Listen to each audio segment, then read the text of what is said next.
Construction engineers ఏం చేస్తారంటే అక్కడ ఇక్కడ ఒక పుల్ల పెట్టి ఒక తాడు పెట్టి నీళ్లు పోస్తారు. అప్పుడు నీళ్లు ఎక్కడైతే స్లోప్ ఉందో అక్కడికి వెళ్ళిపోతాయి. అప్పుడు ఓహో ఇక్కడ స్లోప్ ఉందన్నమాట అని అంతమంది ఇక్కడ కూడా స్లోప్ క్రియేట్ చేస్తారు. అలాగే దీన్ని వాటర్ ద్వారా లెవెల్ చేయడం అని అంటారన్నమాట. పళ్ళం ఎక్కడుందో కంటికి చూస్తే తెలియదు. మన కంటికి అదంతా ఈక్వల్లీ ఉంటుంది, కానీ నీళ్లు పోస్తే తెలుస్తుంది అక్కడ పళ్ళం ఉంది, ఇక్కడ మెరక ఉందని. అలాగే నీటికి పళ్ళం ఎక్కడుందో తెలుసు, నిజము దేవునికి మాత్రమే తెలుసు. మానవుడు చచ్చిపోయాక ఏమవుతాడో నువ్వు కథల్లో ఏదన్నా రాసుకో, అవన్నీ నిజం కాదు అంతే. పునర్జన్మ అనేది లేదు, అది సాతాను సృష్టించిన ఒక అబద్ధం.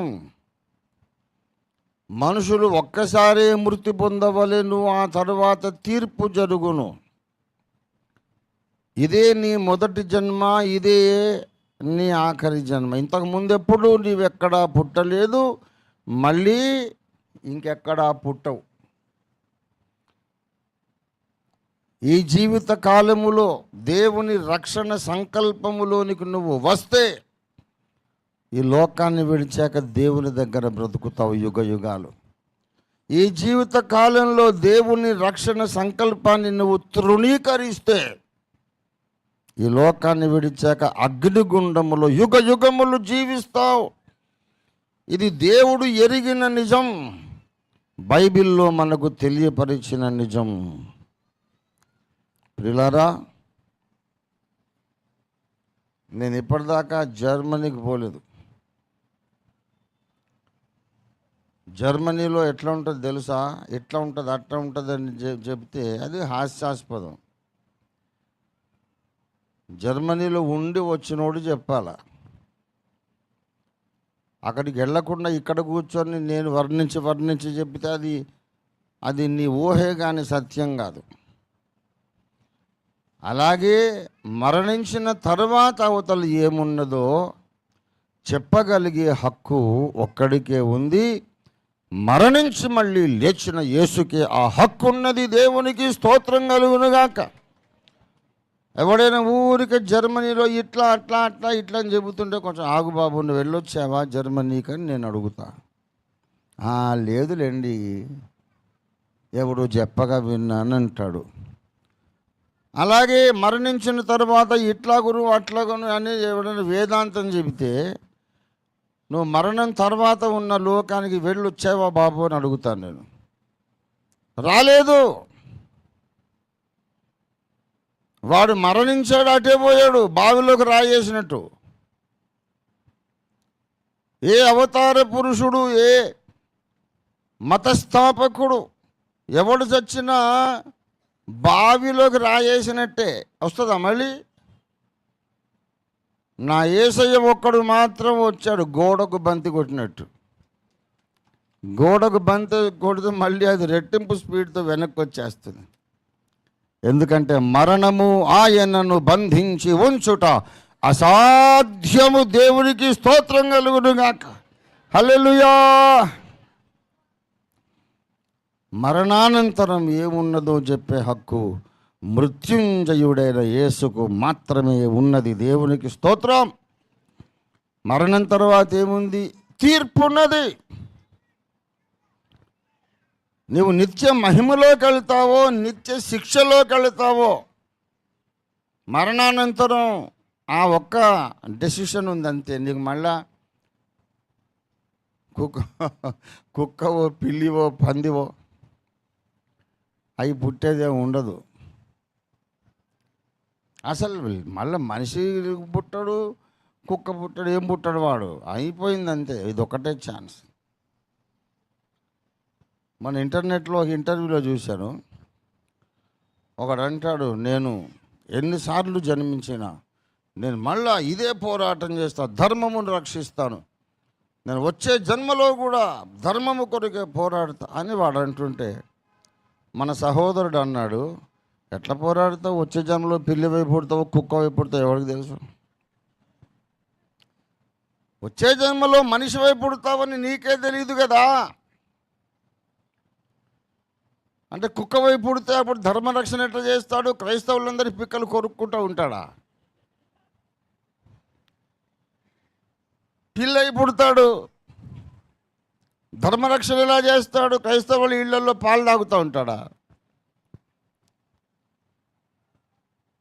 లేదు, నేను మనిషి అయి పుడతానంటే నీ సిద్ధాంతం ఎట్లా లేదు కదా.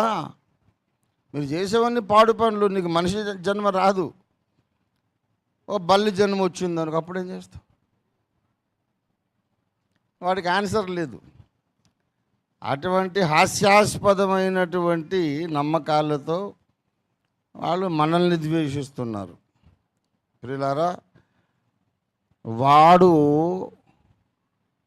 పిల్లిగా పుట్టడు, నల్లిగా పుట్టడు, బల్లిగా పుట్టడు, కుక్కగా పుట్టడు, నక్కగా పుట్టడు, అసలు ఏ రూపంలో కూడా పుట్టడు. ఇక్కడి నుంచి వెళ్ళిపోయాడంటే యేసు లేకుండా చచ్చిన వారు అగ్నిగుండానికి వెళ్ళిపోతారు. No coming out from there. అక్కడి నుంచి మళ్ళా నువ్వు బయటకు వచ్చేది లేనే లేదు. ఒకవేళ బయటకు వచ్చేది ఉంటే మేమిప్పుడు సువార్త చెప్పే అవసరం లేదు, యేసు ప్రభువారు సిలువలో మరణించే అవసరం లేదు. ఆయన ఎందుకు సిలువలో మరణించాడు? నువ్వు అందులో అగ్నిలోకి పోతే మళ్ళీ రావు కాబట్టి. ఎంతమంది వద్దంటున్నా, మమ్మల్ని హింసిస్తున్నా, కొడుతున్నా, ద్వేషిస్తున్నా, చంపుతున్నా, మేము ఎందుకు సువార్త చెబుతున్నాము? అగ్నిగుండంలోకి వెళ్తే మళ్ళీ మీరు రారు కాబట్టి. నువ్వు మళ్ళీ వచ్చేది అవకాశం ఉంటే మేము సువార్త చెప్పే అవసరం లేదు. ఎందుకంటే నరకంలోకి పోయినాడు ఎవ్వడు కూడా అక్కడ ఉన్నాడు, మళ్ళీ అర్జెంటుగా బయటకు వచ్చేస్తాడు. కానీ నరకం ఎటువంటిదంటే ఇటు నుంచి లోపలికి వెళ్ళటానికి గేట్లు తెరుచుకుంటాయి, అక్కడ నుంచి బయటికి రావాలంటే గేట్లు ఓపెన్ కావు. One way, that's all. గనుక ప్రియులారా, మరణము తరువాత పునర్జన్మ లేదు, అంతము లేని కాలము నరక శిక్ష ఉన్నది. దానికి కారణం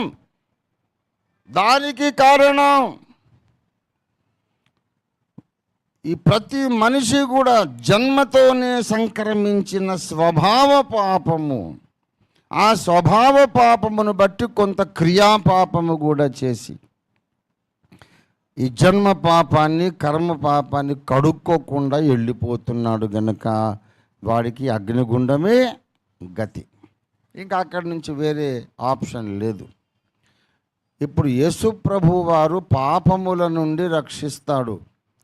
అంటే పాపులను వారి జన్మ పాపము యొక్క పర్యవసానము నుండి రక్షిస్తాడు, వారి క్రియాపాపముల నుండి కూడా రక్షిస్తాడు. పాపము చెయ్యివాడు పాపమునకు దాసుడు అన్నాడు యేసయ్య. ఈ చెడ్డ పనులు మనల్ని దాసులుగా బంధించి పెట్టేస్తాయి. పాపం చేసేవాడు దానికి బానిస అయిపోతాడు, మళ్ళీ అదే చేస్తుంటాడు. కొందరు కోపానికి దాసులు, కొందరు వ్యభిచారానికి దాసులు, కొందరు స్వార్థానికి దాసులు, కొందరు ధనాపేక్షకు దాసులు, కొందరు త్రాగుడుకు దాసులు, కొందరు సిగరెట్టుకు దాసులు, మత్తు పదార్థాలకు దాసులు. మానేద్దాం అనుకుంటాడు, మానలేడు. వద్దు అనుకొని మళ్ళీ అదే చేస్తుంటాడు. పాపము చేసే ప్రతివాడు పాపమునకు దాసుడు. అయితే కుమారుడు మిమ్మును ఆ దాస్యము నుండి స్వతంత్రులనుగా చేయును అని ప్రకటించాడు దయామయుడైన యేసయ్య. యోహాను సువార్త 8వ అధ్యాయము 34వ వచనం. అందుకు యేసు, పాపము చేయు ప్రతివాడును హల్లెలూయా పాపమునకు దాసుడని మీతో నిశ్చయముగా చెప్పుచున్నాను. చూసారా, పాపము చేసే ప్రతివాడు పాపమునకు దాసుడు. మరి ఎలా స్వాతంత్ర్యం వస్తుంది? 31, 32 చూడండి.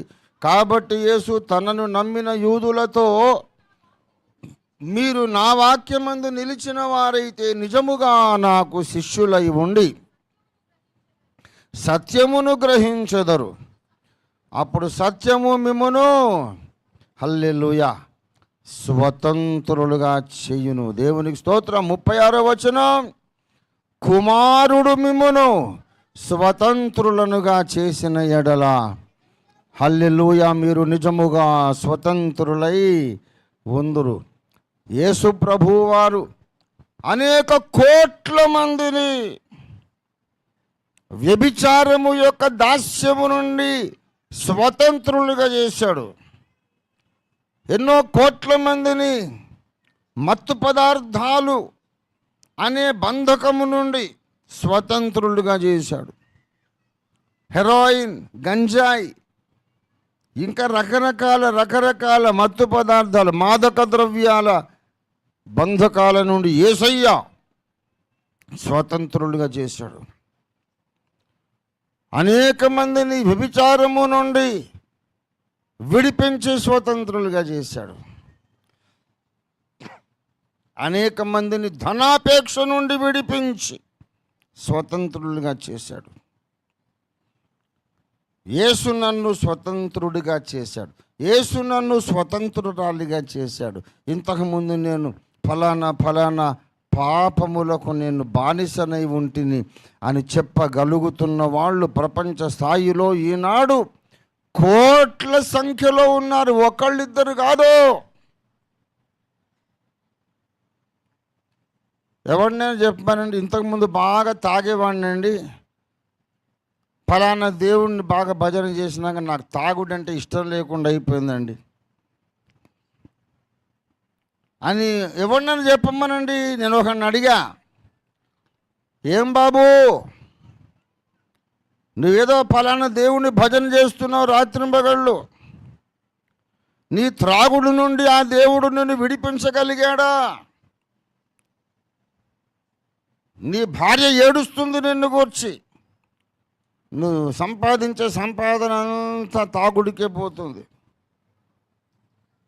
నీ దేవుడు నిన్ను తాగుడి నుంచి విడిపించాడా అంటే, అట్లట్లా విడిపిస్తాడు సార్, నేను తాగే భజన చేస్తున్నా కదా అని అంటాడు వాడు. తాగితేనే మంచి డోలకు కొట్టడానికి వస్తుందంట, తాగితేనే బాగా భజన చేస్తుందట ఆయనకు. ఇక తాగి భజన చేస్తుంటే మరి ఆ దేవుడు ఈయననేం విడిపిస్తాడు, ఇంకా బాగా తాగురా అని అంటాడు. ప్రియులారా, నువ్వు చేసే పాపాలు చేస్తూనే ఉండరా, నేను కాపాడుతానని అనేవాడు కాదు యేసయ్య. ఆ పాపాలు చెయ్యకుండా నిన్ను ఆ బంధకాల నుండి విడిపించేవాడు యేసయ్య. పాపము మీద నీకు అసహ్యం పుట్టించేవాడు యేసయ్య. దేవునికి స్తోత్రం కలుగునుగాక. హల్లెలూయా.